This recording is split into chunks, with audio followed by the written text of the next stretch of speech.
Ready?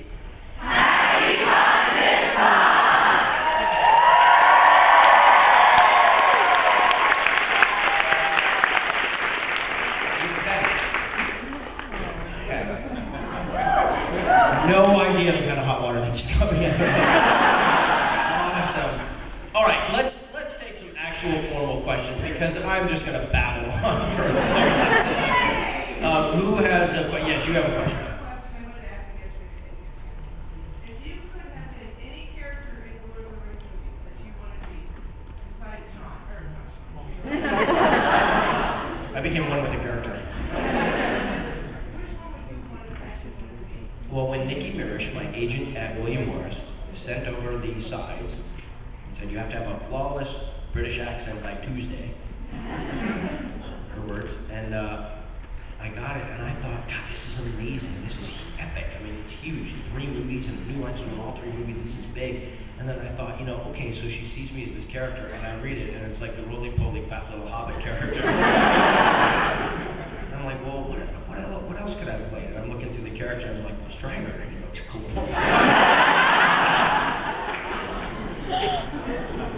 I'm pretty sure I at least once said, so is there somebody already playing Strider? I mean, are we sure this is the part? Yes, this is the part. So, Strider, for sure. Or Treebeard. Treebeard was my favorite character when I read the notes. I love Treebeard. Yeah. First of all, I thought that you made a much better version. Other than that, You hear what he said? No. He said when they remake the Green Lantern after this debacle with Ryan, I should be the first. No, I'm just kidding. It's going to be great. It's going to be great. But thank you for the compliment. I'm sorry to bring it down a little bit, but kind of the Tolkien, C.S. Lewis people in there are great apologists, right? Very, very Christian minded language in terms of their books and their early work. Did you have to work with Peter Jackson and the type of writers? Was that a main concern in terms of working with the script and with the other actors? I mean, was that a type of thing that they were trying to get through, or was that we were just making the movie because this is just a kick-ass movie? Well, there's a question about the Inklings and, you know, I don't know how I feel about this idea about them being apologists, but maybe they are. I mean, is that what their thing is? Yeah. Yeah, so I think that Peter and Fran, and I don't want to talk out of school here, I don't want to characterize their feelings. My impression was that was as far away from their consciousness as it could possibly be. Which is not to say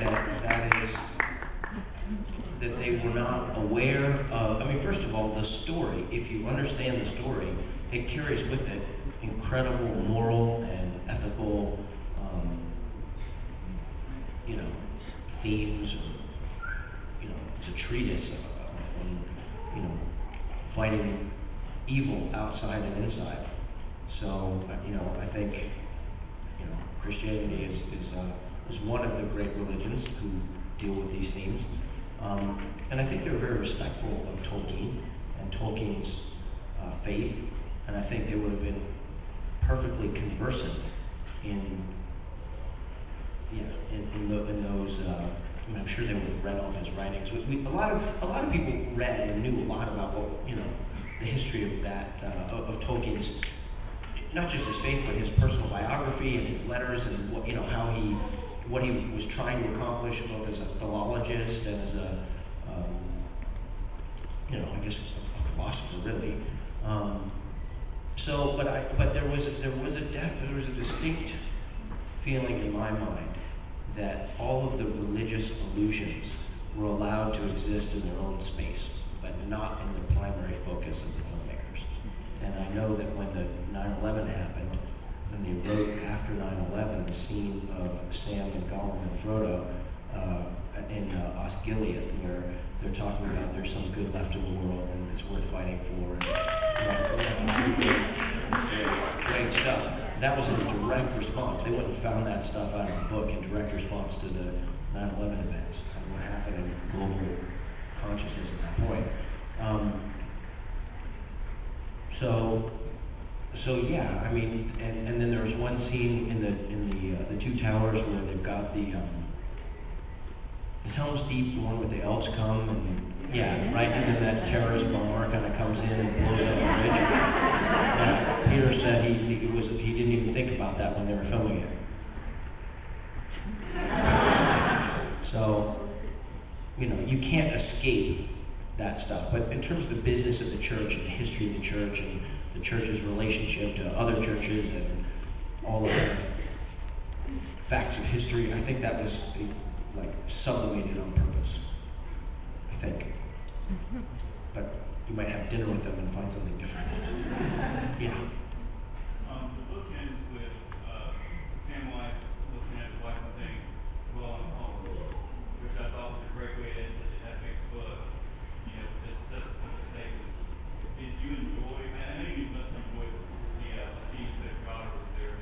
Did it kind of strike you? You spent some years in New Zealand on this huge movie. You ended by saying, "Well, I'm home." It was sort of early on. It was sort of early on. But there's something about the word home. Just the sound of that word home. What religion is it that has om as like the center of it? You know, om is the kind of primordial sound. But home, I'm going home. You almost can't say it without feeling something. So I knew that it was the last shot of the last scene of the last book, the last movie. So, you know, I definitely wanted it to be right, and I think in a weird way, I think I didn't get it. There's so much that I didn't get.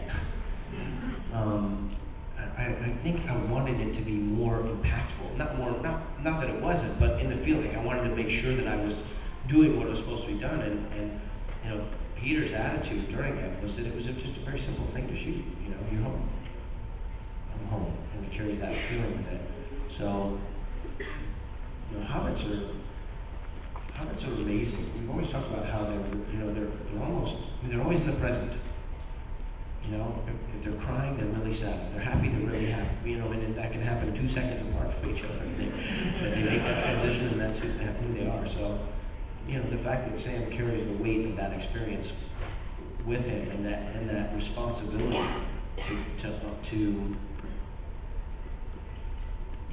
to bear witness to all that's come before him, for anybody else who will, you know, go to Shire reckoning for their history. So yeah, so it was a very sweet thing. I was mostly just nervous that Allie wasn't going to listen to Peter. You know, when I would try and tell her something, she would do the opposite, which was just mortifying. And then Peter would walk in and say, "Allie, can you stand there and do this?" And she'd go, "Yeah." And then she'd do it. That's a good question. Yeah, I'm back there. Sure. Did you ever get injured when playing upon a Sam? Did I ever get injured? Raise your hand if you know whether I got injured or not.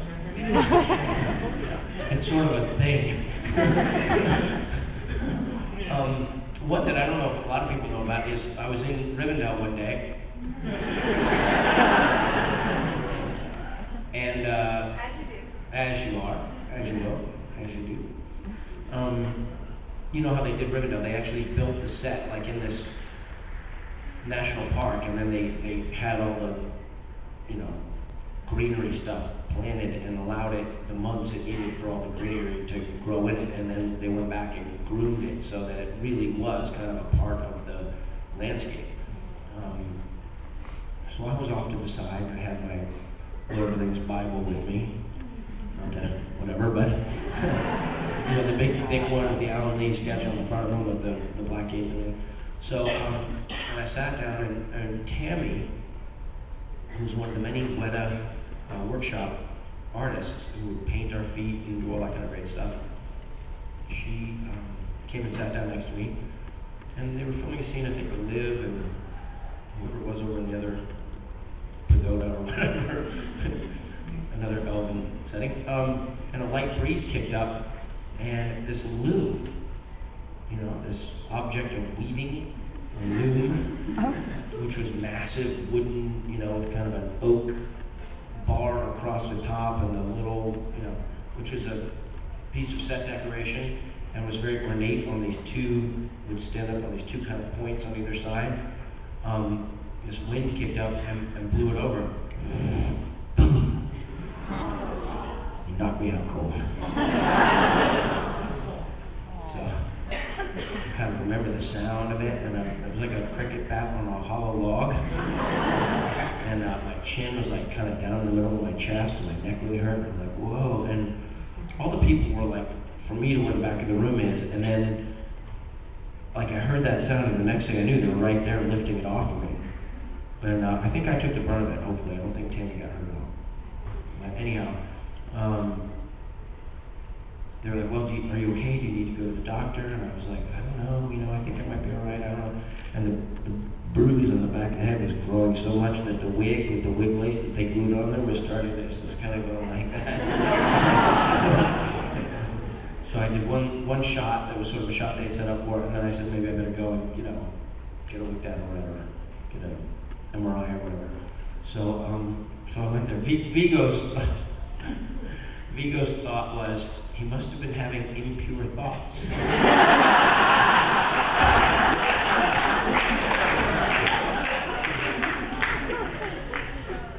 So what I learned from getting the MRI was that I have a very large brain, which apparently bears no relationship to how intelligent you are. I'm not saying I'm unintelligent, I'm just saying the fact that I have a big brain is not a factor in that equation. Like some of the smartest animals in the world have a little walnut-sized brain. Dwarves. No, I'm just kidding. Sorry.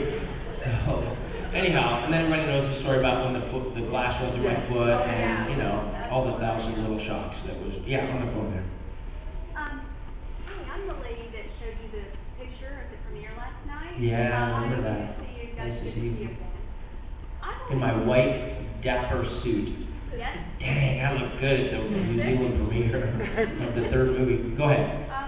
I've always wanted to ask you this, Sean. You were a child actor, and you worked a whole bunch and grew up, in the spotlight.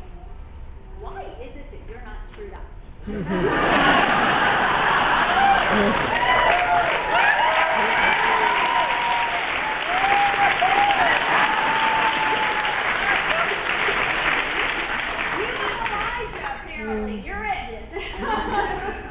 Well, this is only one small setting. No, we just talked to your family, for crying out loud. Oh, right. You are obviously awesomely normal. So what on earth is that? Good parents. Good parents. My parents love me. They were messed up in their own way a lot of the time, but there was never any question that they loved me.